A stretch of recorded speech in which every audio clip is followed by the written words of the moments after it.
Good morning. Welcome to part 2 of my Bridgerton vlog.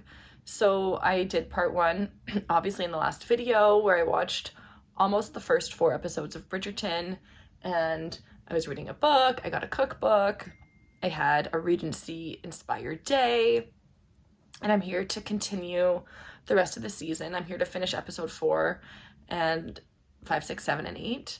I'm here to hopefully finish my book, Chinese Cinderella, and I really hope there are more Regency meals coming, but I'm sick. I do not feel good. My body is just so achy and sore, and I just generally feel unwell. Congestion is fine, no sore throat really. I feel like maybe I'm gonna have some congestion starting here soon, like a cough. It's really just achiness and no energy. Like the thought of having to get in my car and go pick up the kids from my parents' house, it seems like way too much work and effort. Anyway, we're not here to talk about that. We're here to talk about Bridgerton. So, to catch you up, I got this book from the library. This is the unofficial Bridgerton cookbook, and I did go through it yesterday, and I didn't find much that, well, I found almost nothing that I wanted to make, to be honest. This cookbook is more gimmicky, more fun, like Benedict's best egg, Daphne's dainties, whatever. And some of the things are actual British foods, but it's not super authentic to the time, to the Regency era, and that's a little bit more what I'm looking for. And when push comes to shove, there were 3 recipes that I did find that I would have made, maybe if I wasn't sick today. I'm going to show them to you. So I was thinking about dinner, I would have done this. I would have done the potato mash with the Staff Secret salt. Something like that in case you want to take a picture. Get my hand out of the way. Screenshot. And then I would have served it, which I don't think potatoes and fish go, mashed potatoes doesn't go with fish, but I would have done the Benedict's Perfected Cod à la Hollandaise. That sounded good to me. And then for dessert, I would have made this ice cream, and I actually might still keep this ice cream recipe and make it. The other 2, I don't care. I would have just done it for the vlog. So anyway, that was that cookbook. I do have another one in transit at the library, so maybe it'll come in time and maybe I can cook something for this vlog. I didn't read any more from when you saw me in the last vlog. I plan on finishing episode 4 and then reading some more of this. So far, season 4 of Bridgerton, it's kind of what I expected. Boring. Benedict's stories, Benedict's not interesting.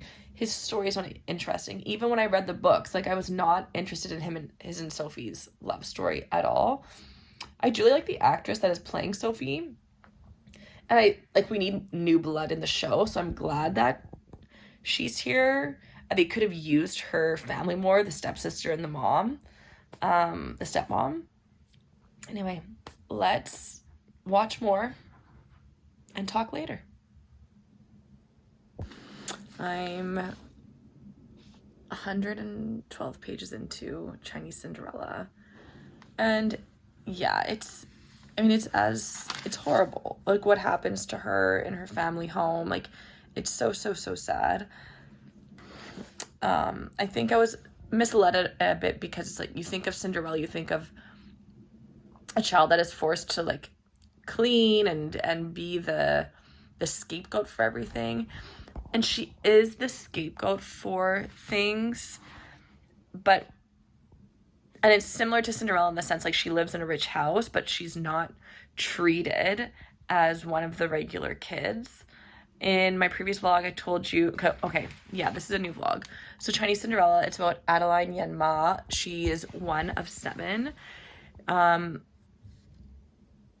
Her mother had 5 children. She was the 5th, and she died from complications of childbirth. And there's the stepmother who had 2 children. And all of the 5 children are treated poorly except the eldest sister. But arguably she's treated the worst, Adeline. And, you know, reading her stories, things that happened to her as a kid, it almost brings tears to my eyes. I'm sure some people do cry when they read this.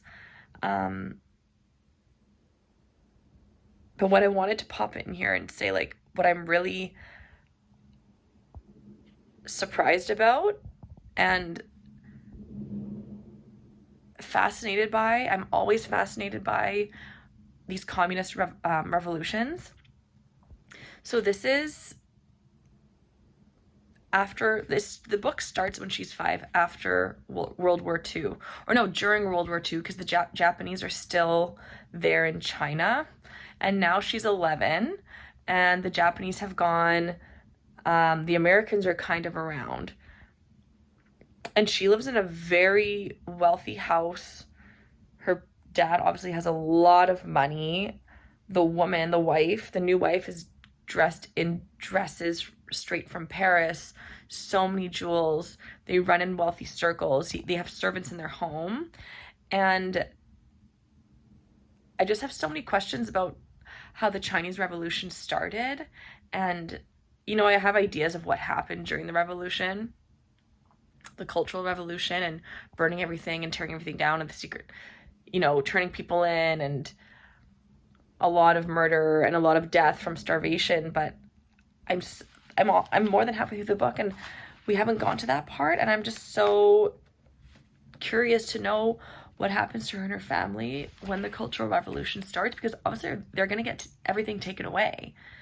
And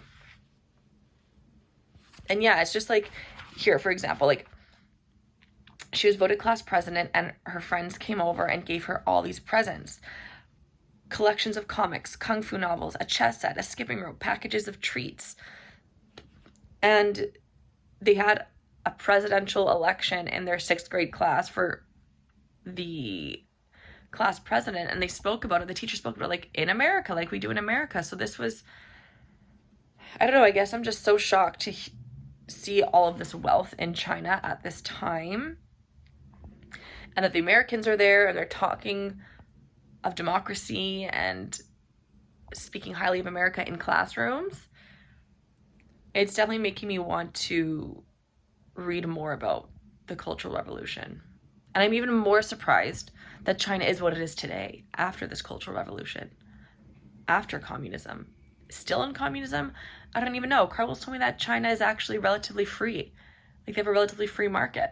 I don't understand. I don't.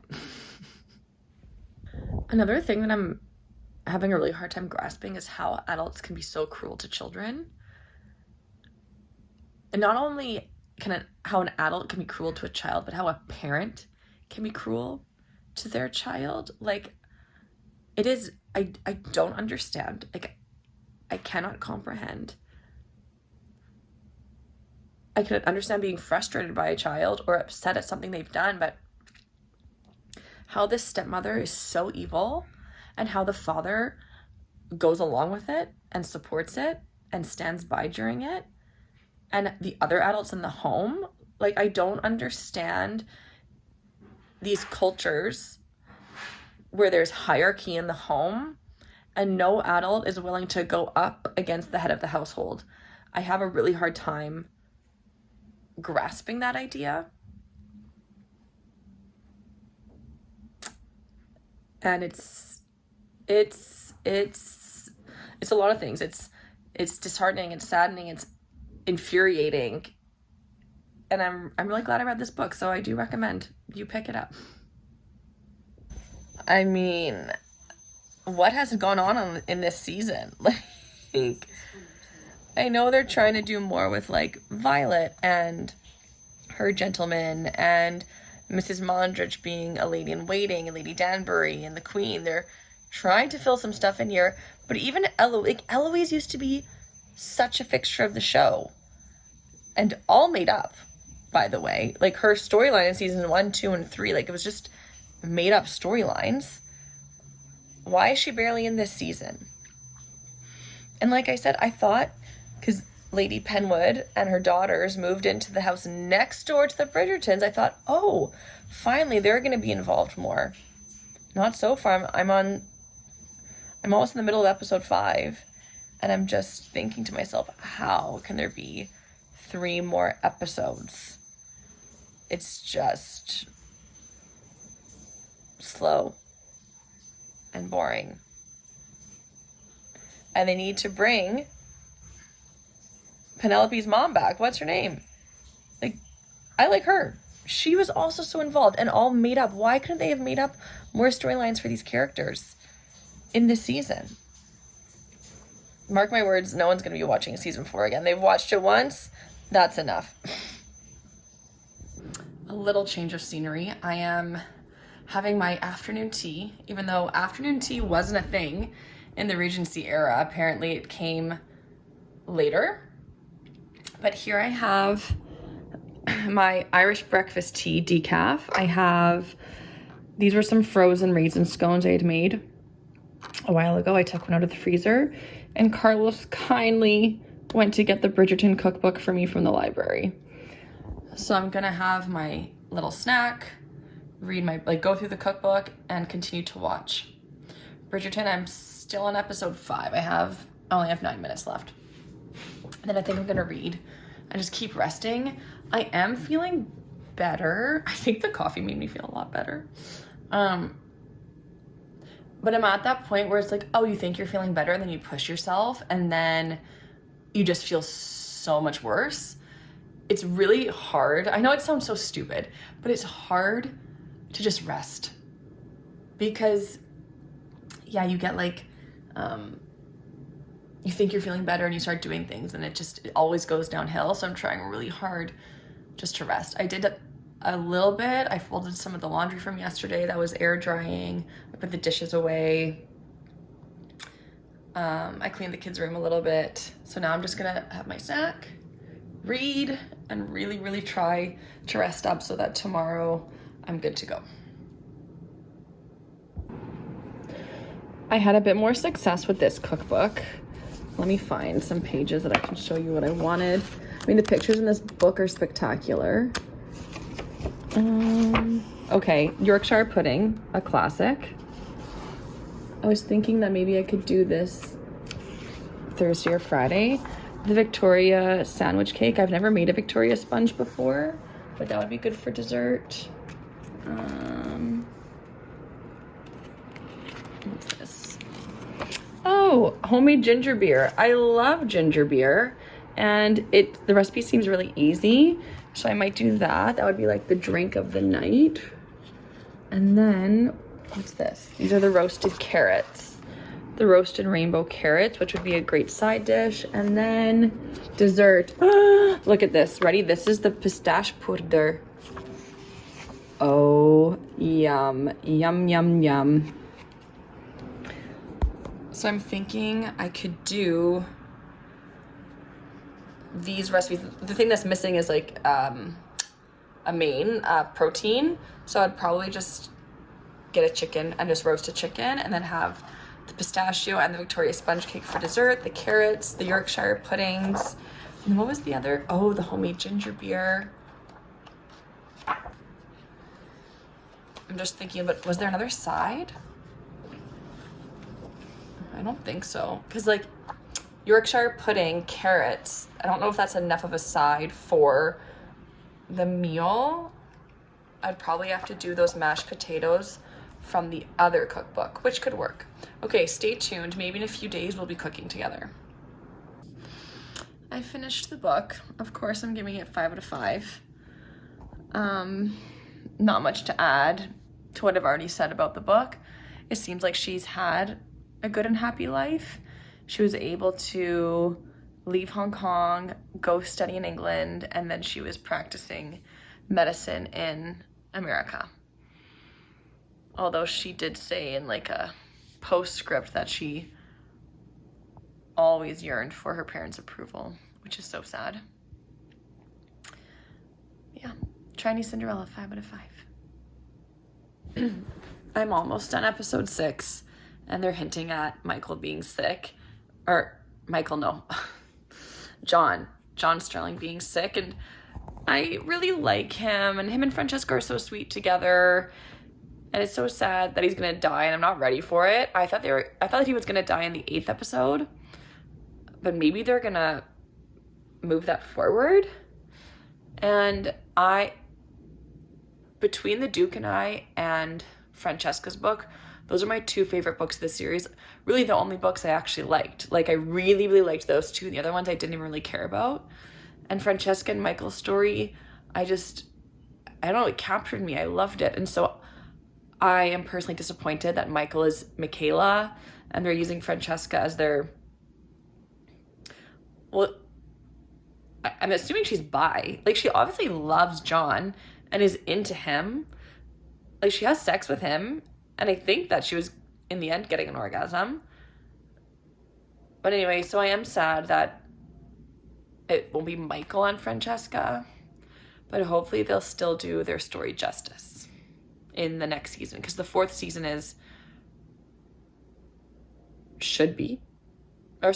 fifth season. The fifth season should be Eloise's season. Right. EFG. Eloise, Francesca, Gregory. Okay. Well, I guess it'll be Eloise and Francesca mixed together. I wonder if that'll be the last season, or if they're going to have a season for Hyacinth and Gregory as well. Can this season just be over? That's what I think about season 4 of Bridgerton. Can I just end already? I can't believe this is only episode 6. I feel like I've been watching, I don't even know how many episodes. 2 more. And I am saving the last episode for Friday night. So I only have 1 more today. And then I'll watch the finale on Friday.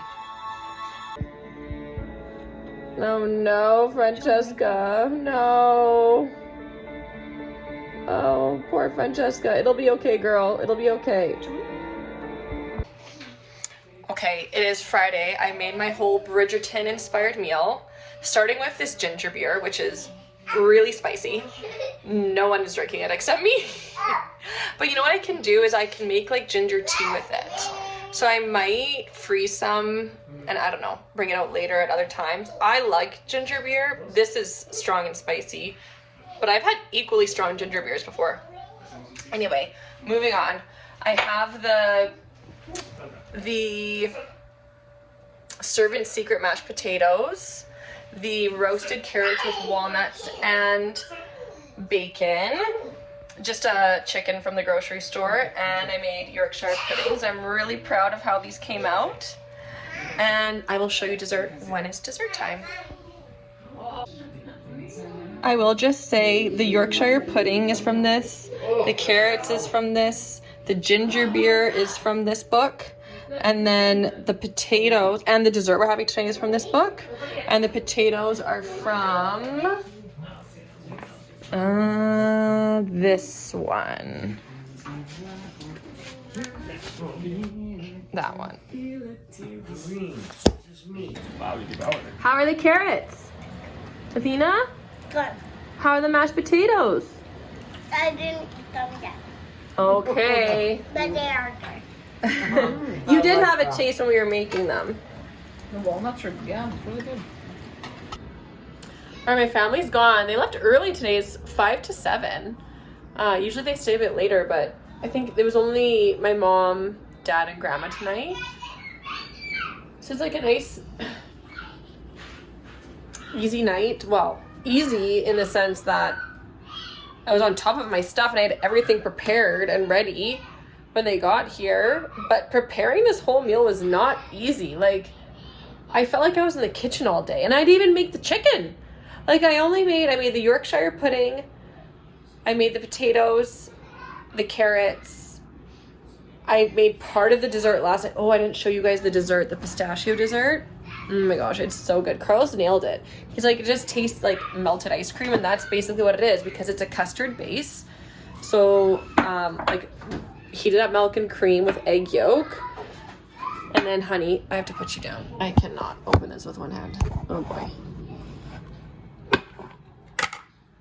And then this pistachio cream they say, read the whole recipe through before you start. I never learn my lesson, never. And I wish I had, because then I would have just bought pistachio cream instead of making my own at home.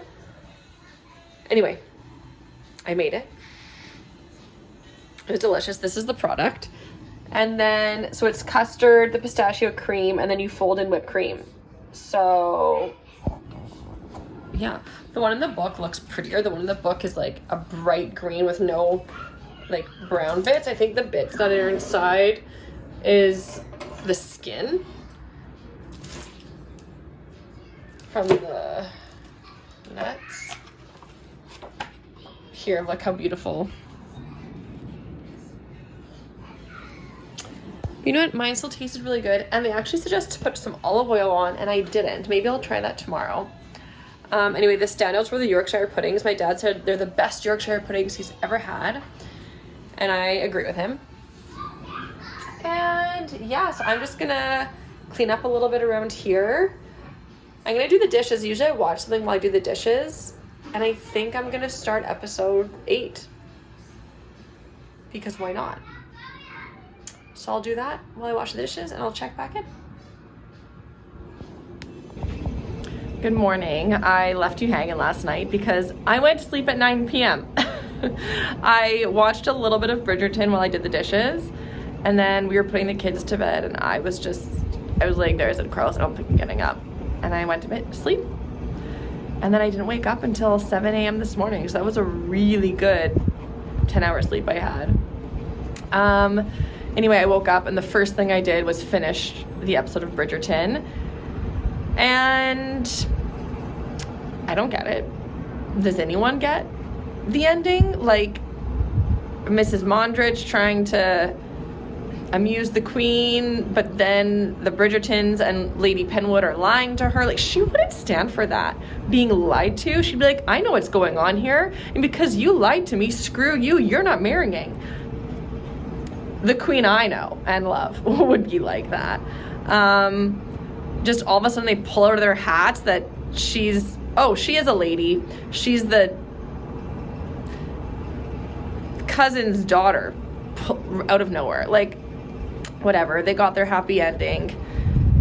I think they're setting up for Eloise. They're setting up for both Eloise and Francesca's season. I prefer Eloise's story next. And spoiler, I was trying to remember, how old is Philip in To Sir Philip with Love, Eloise's book, Eloise's love interest? It's Philip Crane. He's the widower. His wife was Marina Thompson.